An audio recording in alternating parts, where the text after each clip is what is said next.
It's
on YouTube right now, so this is what we see on YouTube.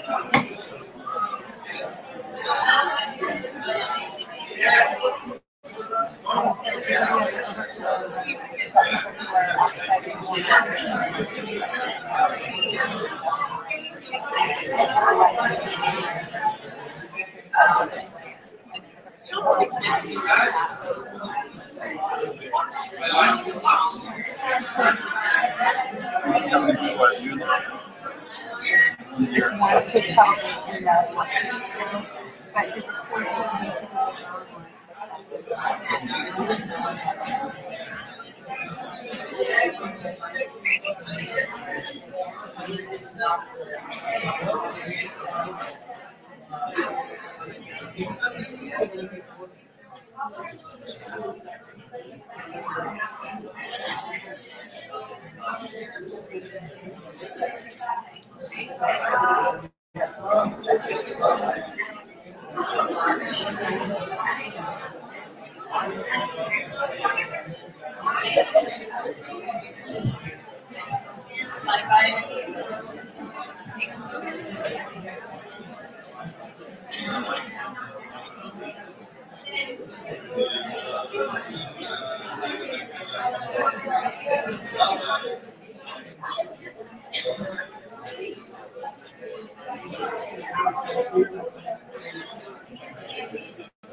Good evening, everyone.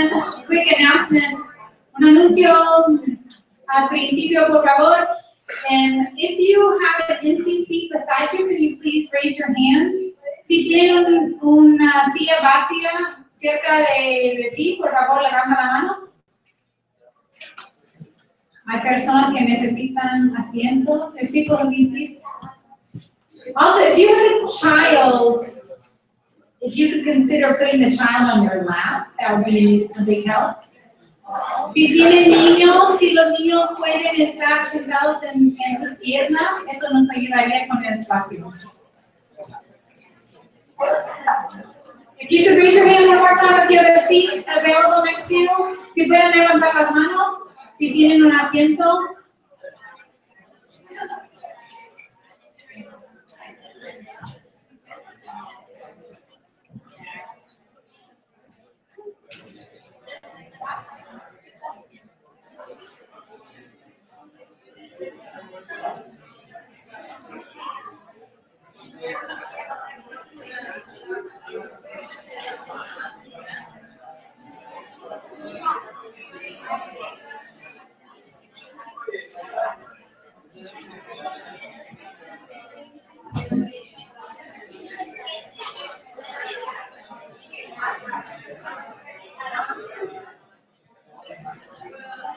Also, this is really important. We cannot have anyone leaning against the black screens. There was actually a big problem with this last year, so no one can touch the black screens, please. Por favor, no se inclinan En las ventanas, en las partes negras de la ventana, por favor, no toquen esa parte.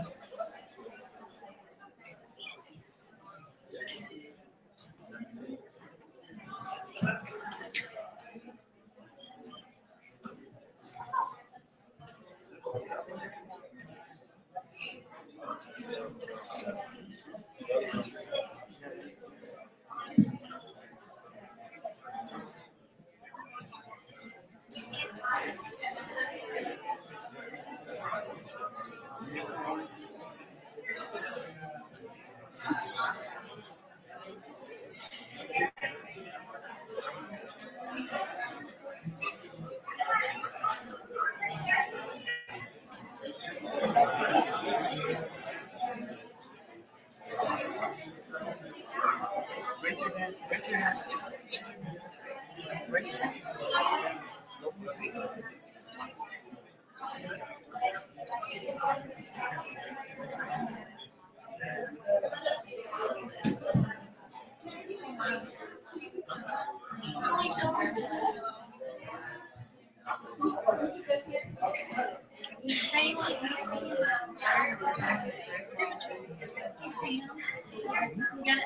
Make sure you don't talk about that. Okay. Okay, all right. Lori, you're my hero.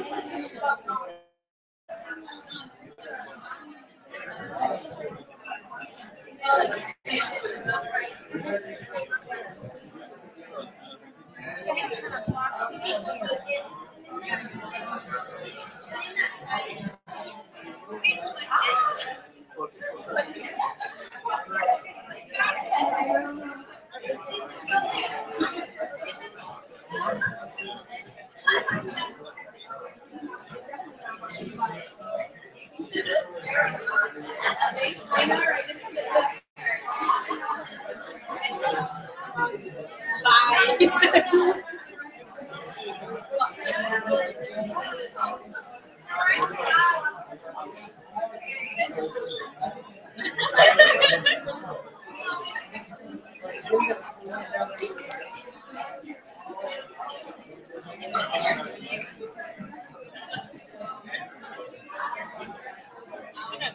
Blank the screen, or what can we do now? I can go ahead and do that.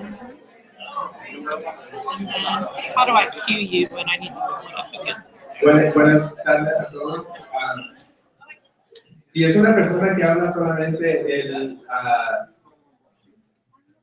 español, perdón, el programa va a ser en inglés, entonces si habla solamente español puede pasar al frente a recoger el equipo para interpretar. Vamos a estar interpretando las cosas simultáneamente al español. So if you're a monolingual Spanish speaker, the program is going to be in English and we'll be interpreting it into Spanish. So you're welcome to get some equipment at the front.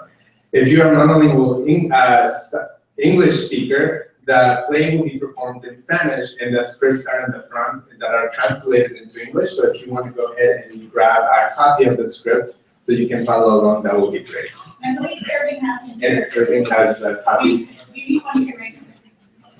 Okay.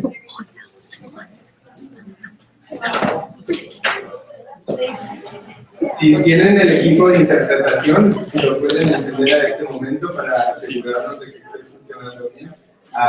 Cualquier problema con el equipo de interpretación, solamente levante la mano y alguno de nosotros viene a ayudarle, ¿ok?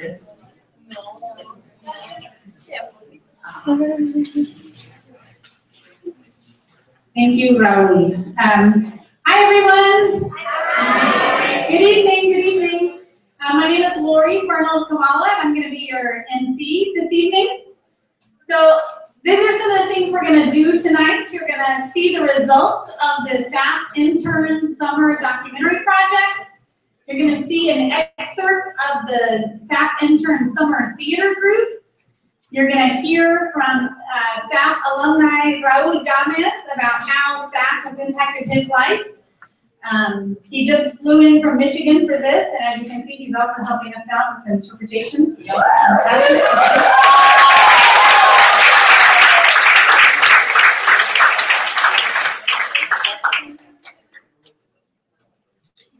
is everyone having a good evening so far? Great. We're here tonight. 2015 Into the Field interns and fellows, and celebrate all the great work that's happened.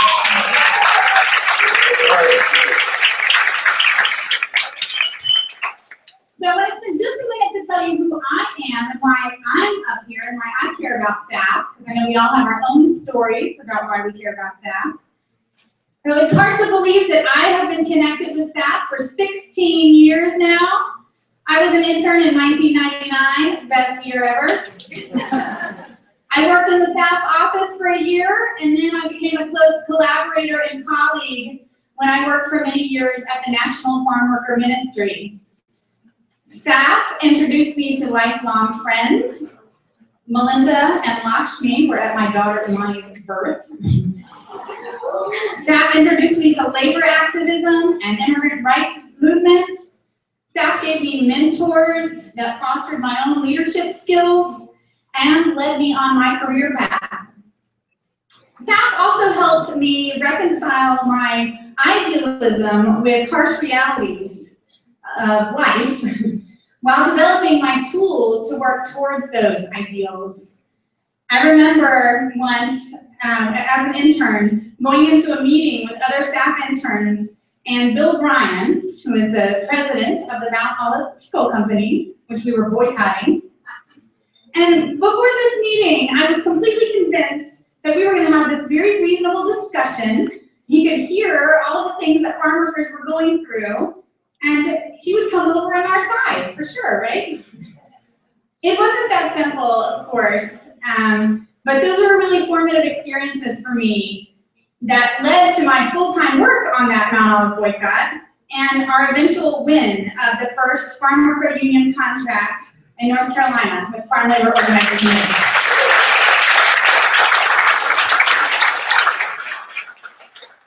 Now I work for the American Friends Service Committee in Greensboro, and I'm really grateful for the foundation that SAF provided in my life, and I know many of you are too. So that's who I am, but let's see who else is in the room.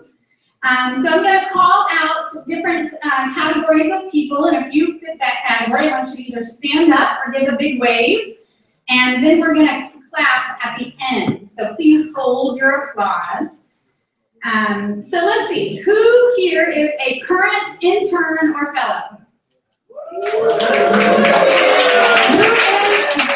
We're going to hold our applause, and this will be here all night. Who is a family member of current interns or fellows? All right, thank you for coming, family members. Who works at a sponsoring organization of an intern or a fellow? Okay, all right, great. Who is an alumni, an alum of the internship or fellowship or the Levante Leadership Program? Or a student organizing school or the Solidaridad program. Those are all many programs that SAF operates. Is there anyone here who is on the planning team or a volunteer for this celebration? Yeah. There's also a full list of volunteers in your program, and there's a couple people missing from that list. I'll just read off my name. Megan Antol, Leona Richard, Ryan Nilsson, and Vanessa Rodriguez should be in that program as well. All right, who here is a SAF board member? We have some board members here, all right. And how about a SAF staff member? You know they do amazing work. How about a donor? Yeah? All right, good. Hopefully by the end of the night we'll have more hands up for that. Now, everyone, can you please stand up or clap if you are here and you support SAF?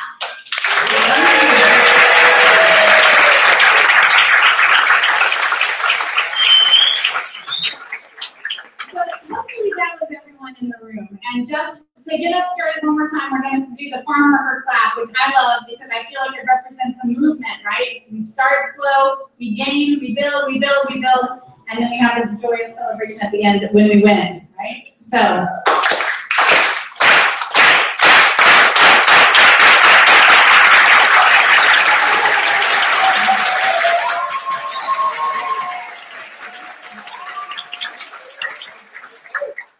So there's many ways we can support SAF. Through all of the program work that that's being done that you all are doing. And here's one more way that you can support SAF. You can become a monthly or a perennial donor.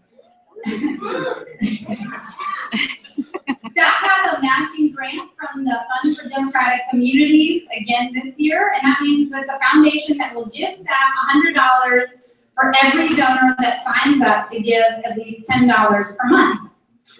60 donors signed up last year, and our goal is to have 60 more again this year. We're close. There are now 54 perennial donors who have signed up this year. All right. So that means we need 6 more. So hopefully those of you out there need 6 more who can do this. Sign up. It's an automatic deduction, and you get this beautiful bouquet of perennial flowers.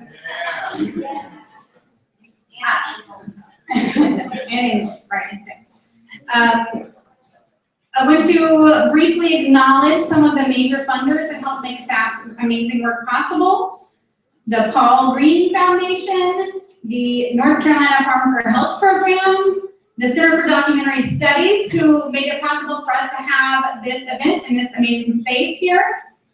The Association of Farmer for Opportunity Programs, or AFOP, and the Triangle Community Foundation. So all of those are some of the major funders who make that happen.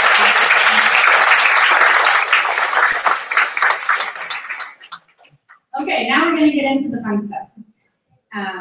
So I think many of you know that SAF has used documentary as a social change tool since SAF's conception in 1992.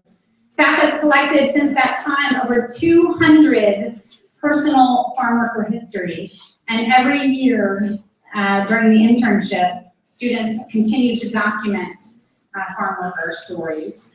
This summer, 22 interns and fellows partnered with farm workers across North and South Carolina to document their stories of identity, migration, and work.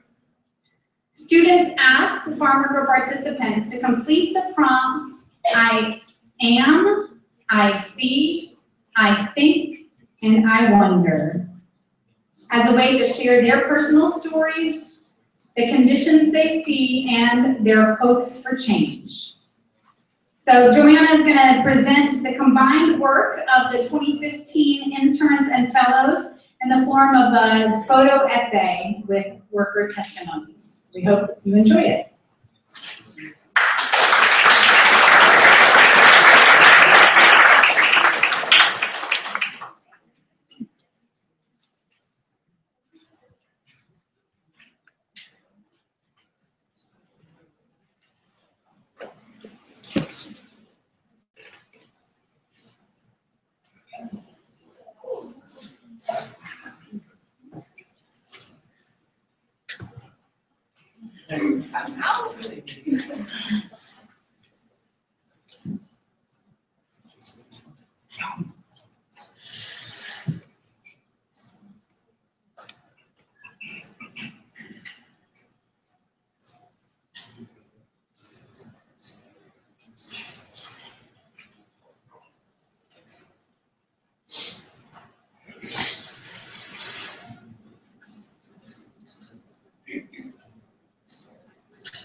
All right, let me give one more round of applause for our.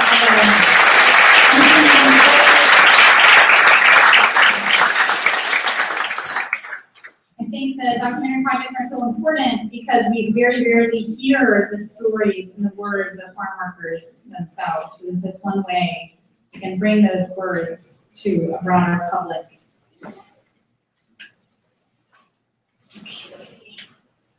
Now is time when we get to see a theater performance. Every year during the Into the Fields internship, some of the students participate in the documentary project and others participate in the theater group. SAF's theater group this year is composed of 7 interns and fellows. Throughout the course of the summer, they have performed for 80 farm workers, and they've also facilitated interactive workshops at labor camps. Their goal was to bring information about how to prevent alcohol abuse, how to recognize the signs of a drinking problem, and ways that farm workers can relieve stress when they're living in labor camps.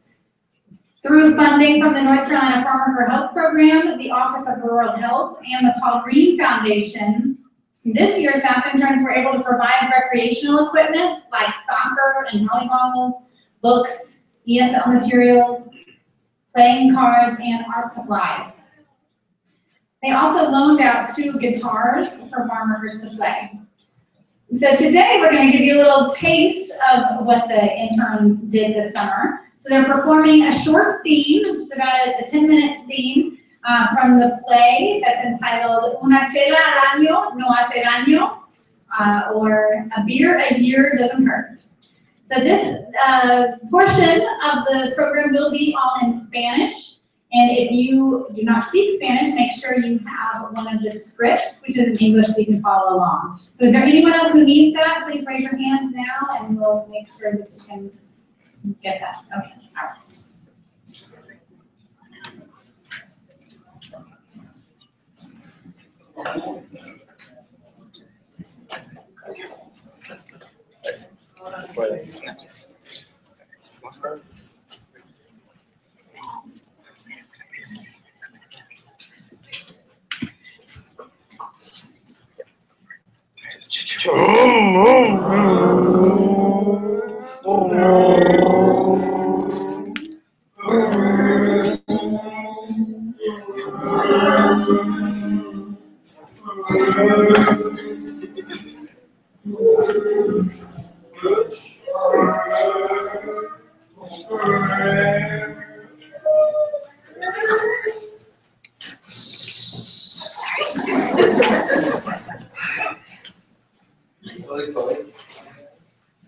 Bueno, pues como es que este día medita las chéves que los debes, Pedrito. Si no se le olvida, ¿no? Eso sí tiene buena memoria. Acuérdense que estoy viendo usted la técnica. Oh, Sí, sí. cierto. Entonces no me toca baño. ¿Qué tal si no te gusta el amor de mi vida? Siga tocando, don. Eso no hace daño. Y dejen de tomar hoy para que pongan atención. Al contrario, el trabajo no me afecta. Vuelve de una para estar más alerta.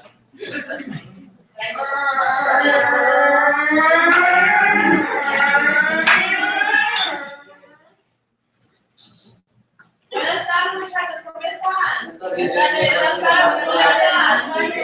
Buenas Mi nombre tardes. es Johnny, vengo con mi compañera Sally a hablarles sobre un tema muy importante hoy.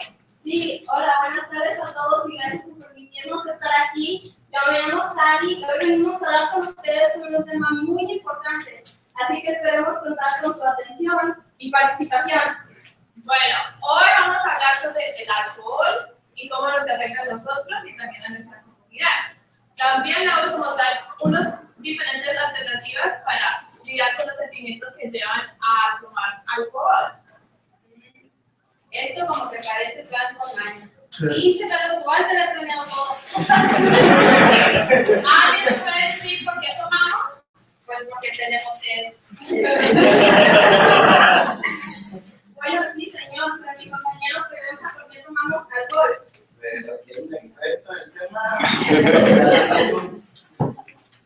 ¿Y piensa que tomar es malo?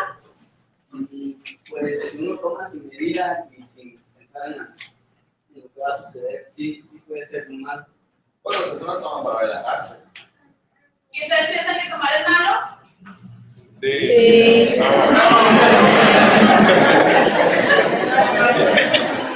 Bueno, hoy vamos a hablar sobre lo que pueden sufrir tomando los saludables que están tomando. Pues yo nomás que tomo una de esas al día, no creo que tenga nada de eso.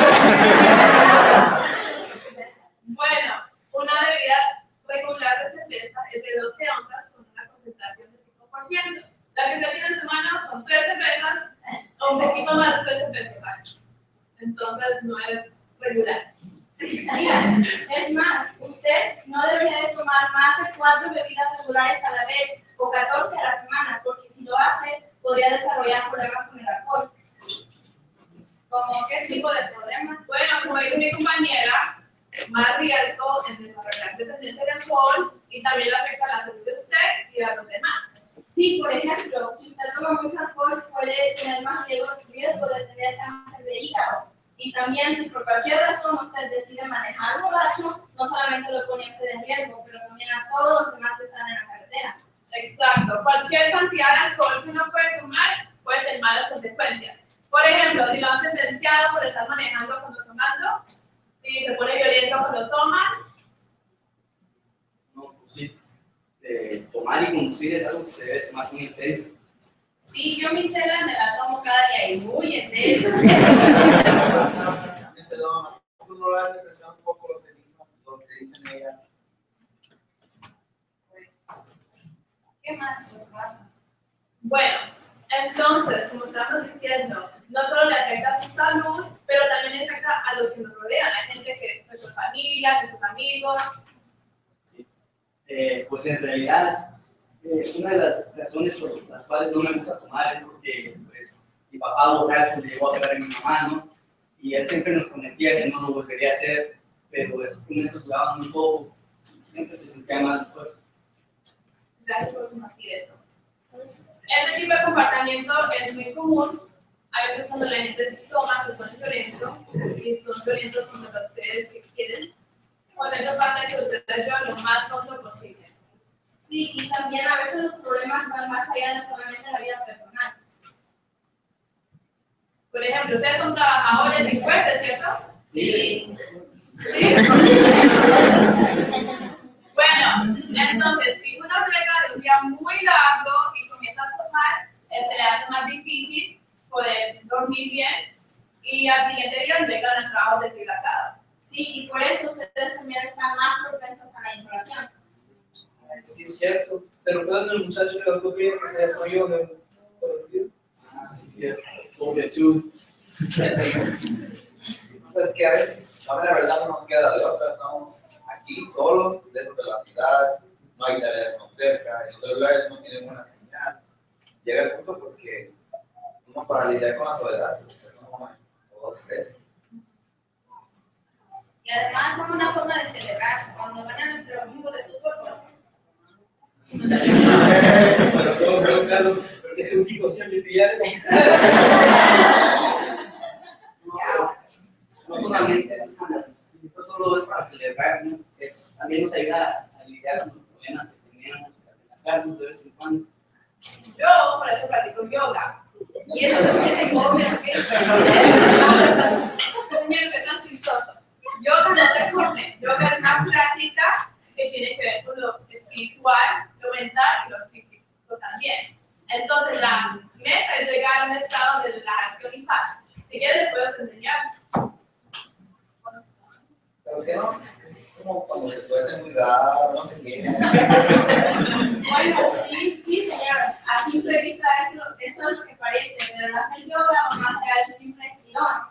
Sus beneficios tienen muchos beneficios. A ver, Johnny, ¿por qué no nos muestras un poco? Bueno, entonces quiero su participación. Pues, ¿listos? También ustedes, paren, por favor.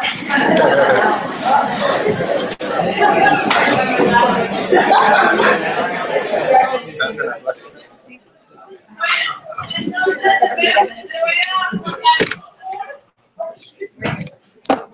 les voy a mostrar un ejercicio que hacemos con los trabajadores. Entonces, primero, coloquen los pies juntos, por favor. Cuando uno llega de un día muy largo, ¿qué hace? Ay, señor. Después de llegar un día muy largo, con tanto trabajar, ustedes trabajan en sus campos, están estresados por lo que está pasando en las familias de México. Entonces, es un ejercicio para relajarse. Entonces, primero vamos a inhalar y después exhalar. Muy bien, esta vez los quiero escuchar a todos. ¿Listos? Bien, gracias.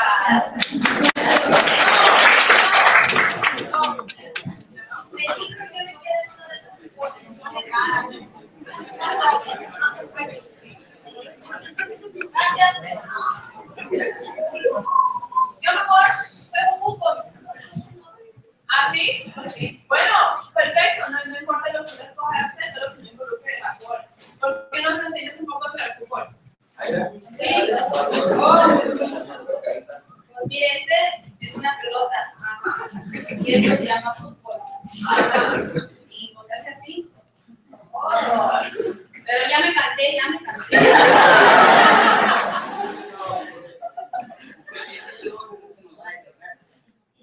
Bueno, cualquier actividad es buena, ¿cierto?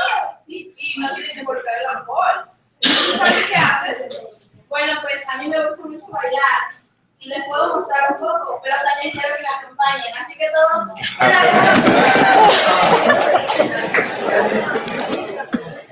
Que no se quedan. Bueno, y entonces vamos a platicar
escribir cartas ni nada de eso. Pero me encanta dibujar.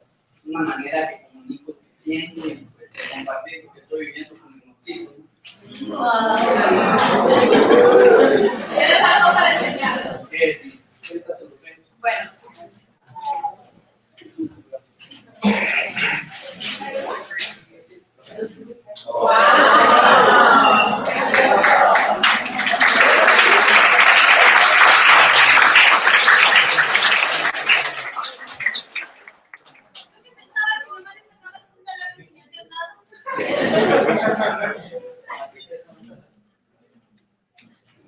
Pues a mí me gustaba tocar la guitarra, pero pues me vine, no me la pude traer. Nosotros trajimos una. ¿La quieres? Sí. Mira. Gracias. Claro. Bueno, como ustedes pueden ver, hay muchas maneras en las cuales ustedes pueden lidiar con el cansancio, el enojo y también de estar solos. Y hay muchos beneficios de encontrar formas alternativas para lidiar con el estrés, con la distracción. Por ejemplo, ¿quién quiere vivir más años? Yo. ¿Quién quiere vivir más años? Yo. ¿Quién quiere vivir más años? ¿Quién quiere mantener la juventud eterna? ¿Quién quiere ahorrar más plata? Y también, ¿sabían que sin el uso del alcohol ustedes pueden mejorar la intimidad? Ahora sí, me ¡Sally! ¿Quién? No, yo, es lo que dicen las investigaciones. No, muchachos, es que pues, con la intimidad no se juega. Una vida sin intimidad, sin cenas, eso sí sería muy pesado. Piénselo.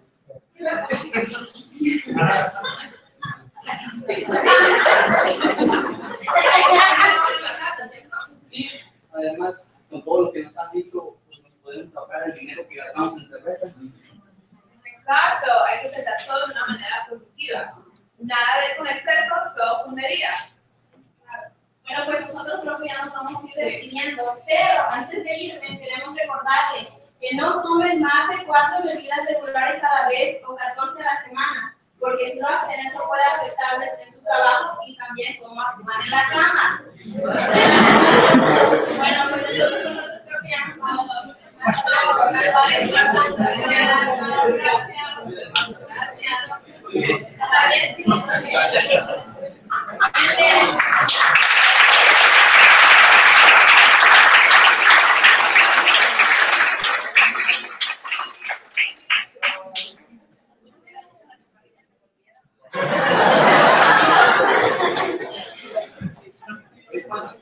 de que se me olvide, te dejo una carta.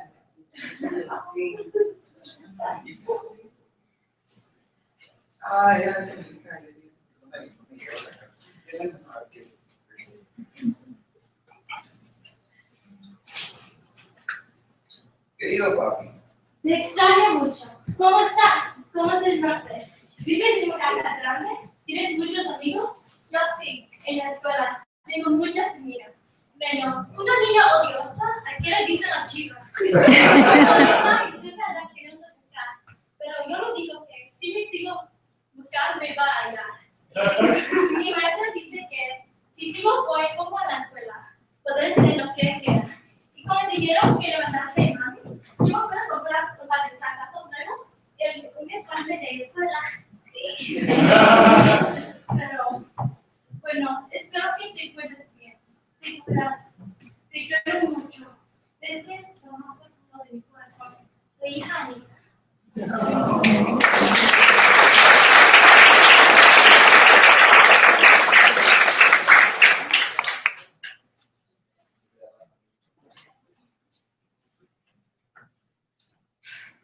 Pues yo me he perdido de la infancia de mis hijos.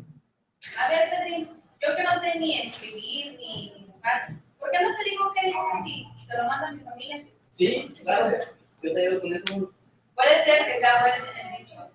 Una chela al año no hace daño.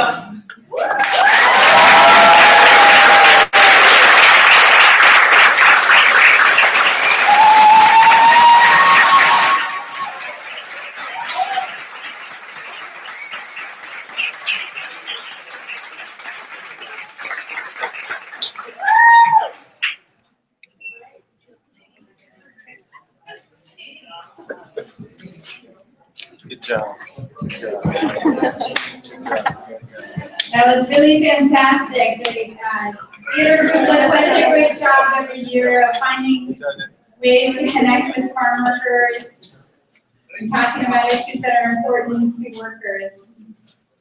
We are now going to proceed to the next part of our program, and this will be the final main part, and that is our keynote speaker, Raul Gámez.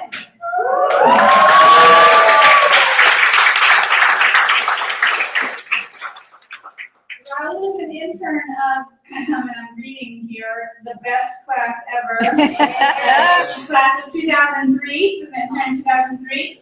He was then the Into the Field assistant the summer of 2008 in the SAF office, and then he was the Migrant Youth Director from 2008 to 2014.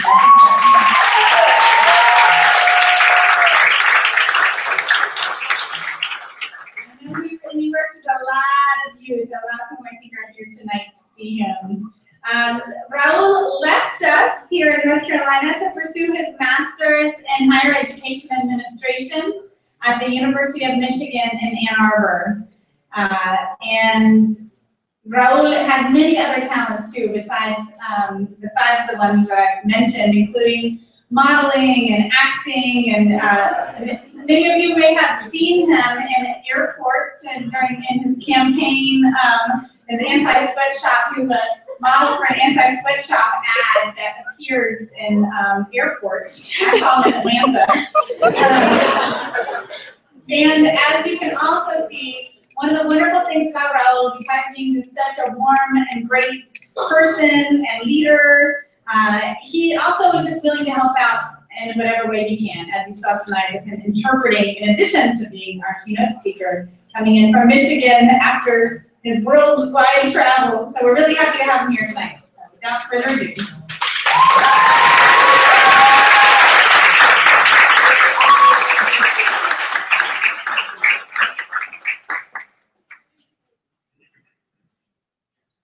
Thank you so much for that. And before I even say anything, I do want to clarify that it is not just me who says that the class of 2003 is the best class. It's proven. At least for 1 year, I have the right to say that the class of 2003 was the best class ever. And any of you who are interested, you can do that too. If you want to be the best class ever, look up for an email coming up, I don't know when, but you can fundraise money, and if you win, you can get the title.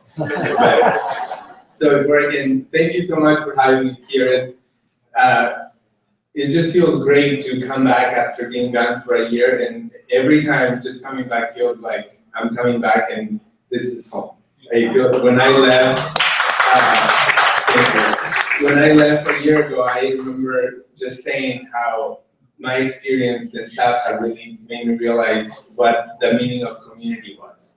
And coming back after a whole year just really sort of solidified that idea, and just feeling so welcome with friends, colleagues, and just being in a room of people that are like-minded, who are also wanting to fight for justice for farm workers. So I'm very passionate about this work for many reasons, but the first one is I was born and raised in Mexico. From a farm worker family. I worked in the fields up until I was 14, and then after that realized that maybe school wasn't such a good idea, so maybe I could try that. But we grew up in a very small town in Mexico, which I say that's where I really learned the meaning of hard work, dedication, respect, and all through the wonderful teachings that my mom, who was and is and continues to do farm work, taught me. I learned to always say yes, and realizing that whatever we couldn't, whatever the priest that's been said, whatever the teacher said, that's what it was. I grew up being taught not to question authority, not to especially for teachers. They were the ones who went to school. They were the ones who learned to become teachers, and you shouldn't question that, right? And First of all, I learned not to question my mother because I was fearful of many of you know the meaning of the changa flying around. I learned not to question her or contradict her in any way.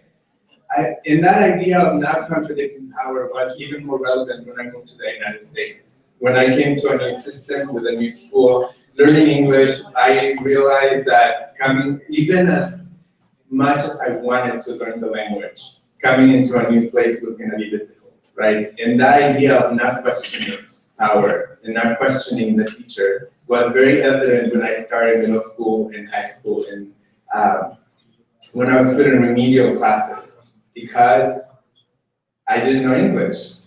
And I guess uno más uno das equals 2, right? So I guess I needed to know that. I needed to realize that, learn English. But that was from the very first time that I realized that I wasn't supposed to be in some of those classes. In Mexico, I was taking advanced classes, and I should have been placed in more advanced places, right? But because of what I was taught as a kid, you don't question your teacher, you don't question what they say, they're that experts, you do that. And I never questioned that. I went through college thinking the same thing. And luckily, when I was a senior in high school, I was introduced to the College Assistance Migrant Program, which gave me the opportunity to go into the university. And thanks to that program, I was able to become an intern with SAF in 2003 for the first time. And when I came to the internship, learning about farm worker issues, I thought, who's gonna teach me about the struggles of farm workers? Who's gonna teach me about what it is to be a farm worker? I've lived it myself. I know, I'm gonna go and teach them, right? And I came here and I remember just I was an intern at the Episcopal Farm Worker Ministry. They're here in the room, a great organization. I remember going to the camps and it was remembering seeing the farm workers, and I saw my family reflected in them and the stories that I went through. But it was that first time in SAF that I heard it was okay to question power, to question the system. That my experience was not unique to, the place that I was in was not unique to my experience, but it was beyond that. There was a bigger system that was preventing the opportunities of students like me. And I left the summer saying, I want to come back. I want to finish the work that I started, not really knowing what that really meant. So I kept emailing Melinda multiple times. Sometimes when I became a citizen, I tried to change my name and say, look, Melinda, I have a different name. Can I apply as a Didn't work quite well, but I did come back in 2008. And after that, I got the opportunity to work with, with one of the most courageous group of students that I've met. I was able to work with the Levante Leadership Institute. And I was able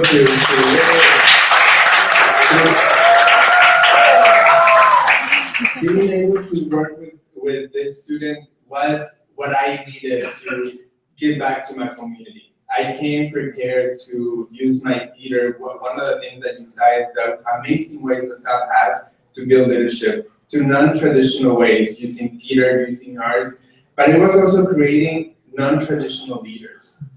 That people don't see a farm worker kid as you can have the potential to become a leader, you can have the potential to go to college.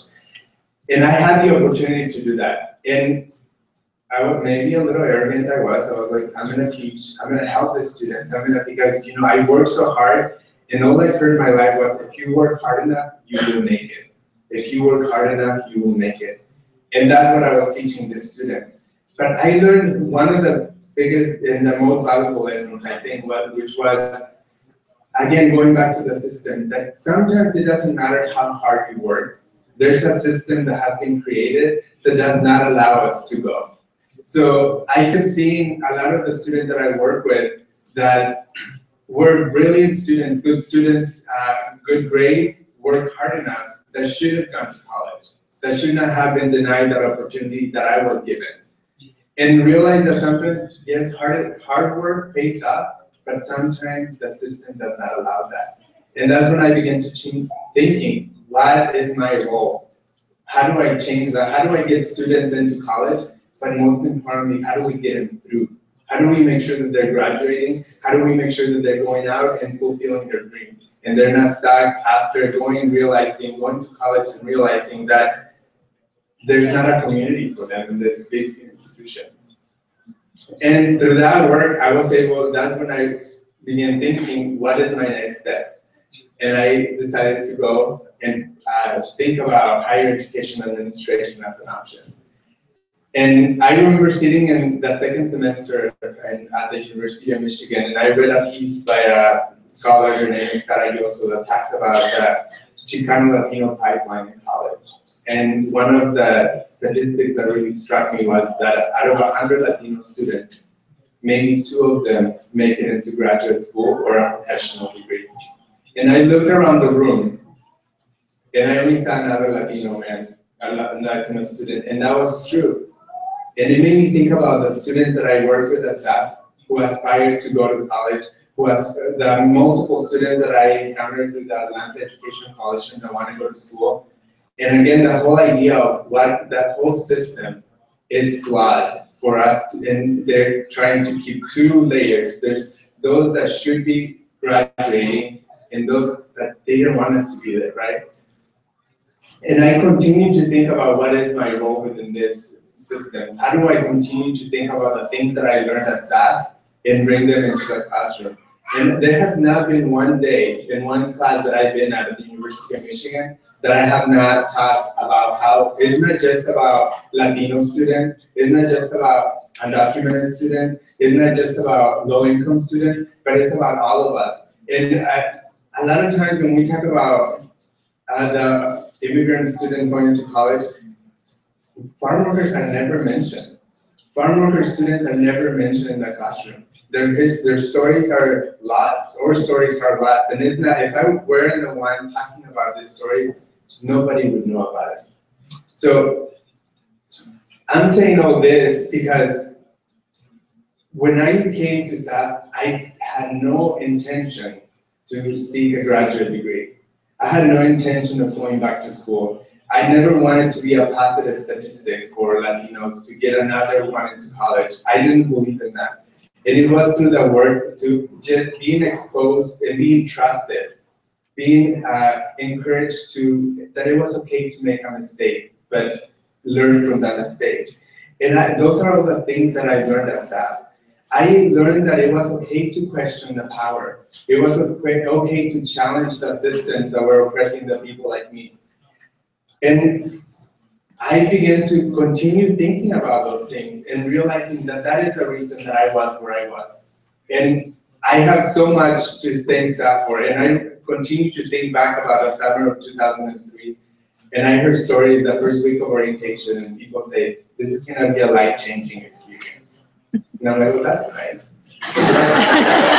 We always, you go to great places, opportunities that they give you that are gonna do leadership development, and everybody says the same thing. I feel like this is gonna be a life-changing experience. If you're in the dorms, an RA, this is gonna change your life. And I walked away waiting for that. How did it change my life? And it wasn't something that was clear at the beginning, just like I always think change doesn't happen overnight. And it took me stepping away from the organization to realize all the things that I've learned, all the things that that SAF has given me as an organization, the leaders within SAF, and the great inspiration in my life and great role model. And I take that, and when I left, I didn't want to leave SAF, and it didn't mean this is the end for me. I had made a lifetime commitment that summer that justice, or the road to justice, is not a summer. It doesn't take 10 weeks. It's not gonna take a year. And it's a lifetime commitment. And it doesn't mean that you have to be in an internship every summer to be able to get involved with this, but it's finding what does it mean for you. And what did it mean for me is going back to school, remembering where I came from, remembering what SAF, what my community, what the College Assistance Migrant Program gave me, and how do I bring that in everything that I do. because that's when I am in a room, in a class, and I begin reading about undocumented students, that is progress, that is change, that's something that wouldn't have happened maybe 5 years ago even.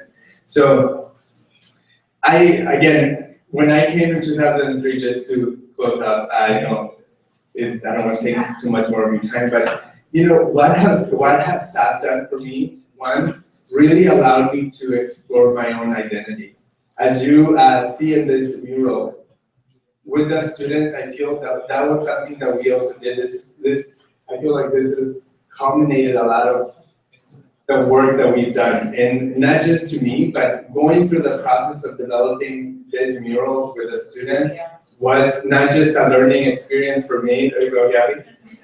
It was for all of us going together and understanding our own story and what it meant to be a farm worker, and knowing that even as farm workers, we can still be advocates for our own story and for our own future, and it's just trying to figure out how we do that.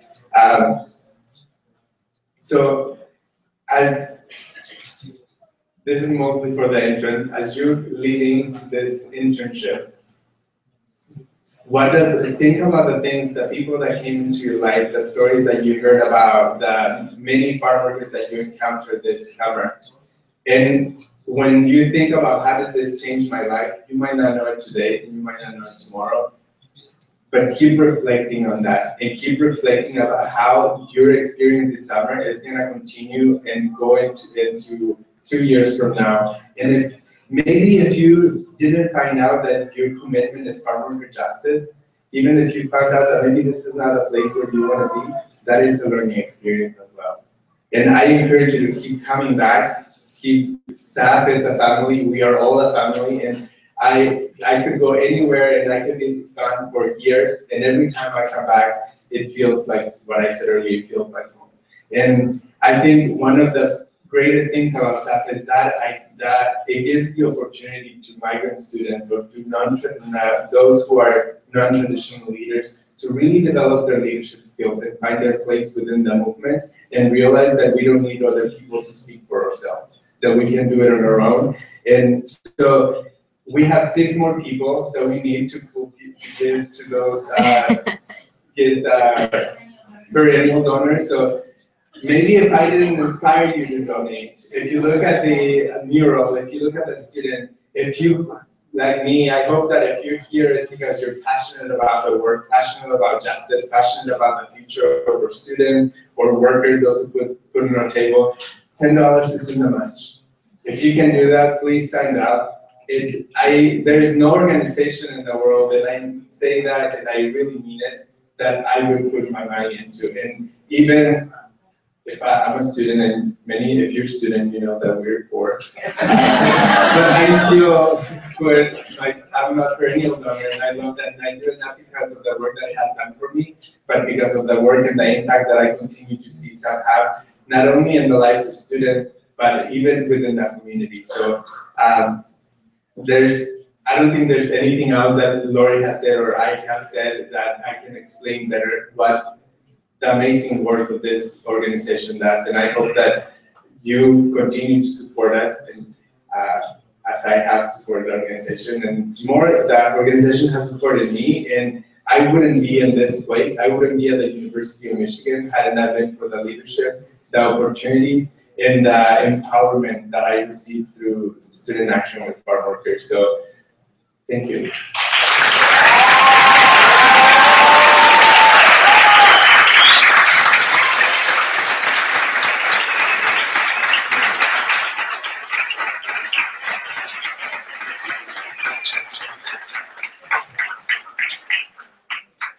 Thank you so much, Raul. And one day soon, Raul is going to be a university president that we're going to be soliciting his support for our in-state tuition campaign.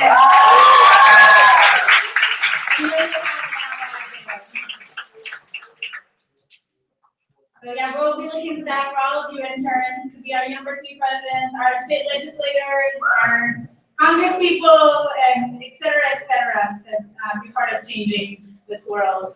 I think one of the things that Raul mentioned, as we're closing up here, so just hang on. That he alluded to, I think, is this amazing community that SAF helps produce. And so we're glad to have you home, Raul, and I think SAF provides this home in this community for so many of us.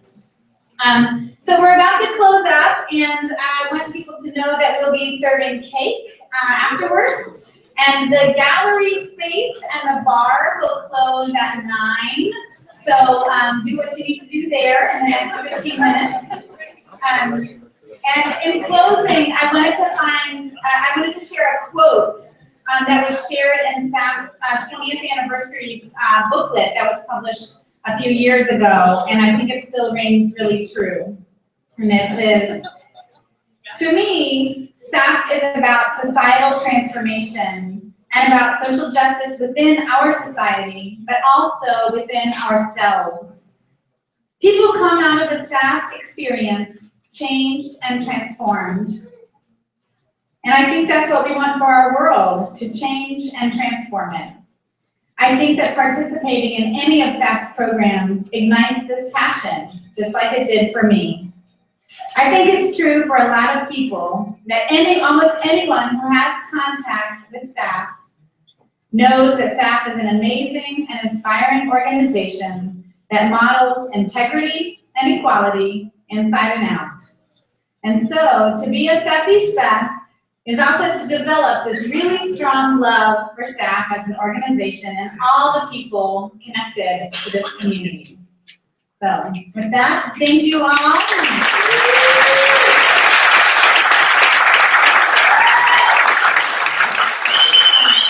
For any of donors, don't forget to get your bouquet on the way out, and please go and enjoy the party.